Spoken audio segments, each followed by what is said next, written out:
Nak simpan ni pun mudah je. Buka ni macam tu je. Besar juga boleh letak macam-macam.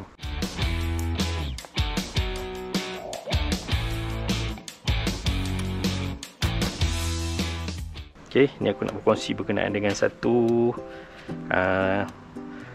triangle ataupun triangle rack ke kan. Dia kain dan dia multi purpose untuk kita simpan barang-barang apa. Macam ni je. Dia compact. Dia tak adalah compact, tapi benda ni mudah lah nak bawa apa-apa kan. Boleh selit-selit je kat mana-mana. Okay, contoh kita boleh gantung benda ni kat sini. Macam ni. So kita boleh letak makanan ke kan. So ada 3 level. Saiz dia pun agak besar. Bawah ni macam-macam agak boleh letak. So ni level yang atas dia, dan yang ni yang kecil lah. Antaranya macam makanan ke. So kalau pergi camping tu at least benda makanan tu tak adalah terdedah apa-apa sangat kan. Kalau kita letak dalam ni, sekurang-kurangnya binatang ke apa, kalau kecil-kecil semut ke apa, dia susah lah sikit nak naik kan. Lepas tu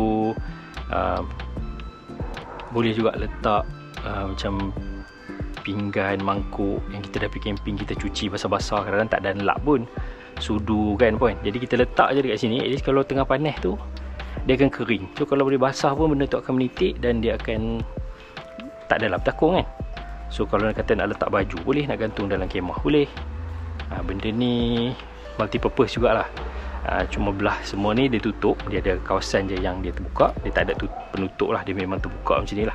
So kalau letak dalam kemah mungkin boleh letak apa-apa barang-barang kecil-kecil ke, benda-benda yang ringan-ringan yang tak tajam lah. Sebab benda ni kan dia material dia macam kain je dia, tapi orang kata baju-baju ke apa, benda-benda yang memudahkan kita boleh je parking barang kat sini. Aku letak baju. Tapi kalau kat luar, kalau aku set up macam ni, mungkin aku akan letak makanan ke, aku akan letak pinggan, mangkuk ke kan, benda basah-basah kita letak, dah cuci letak, so dia akan mudah kering.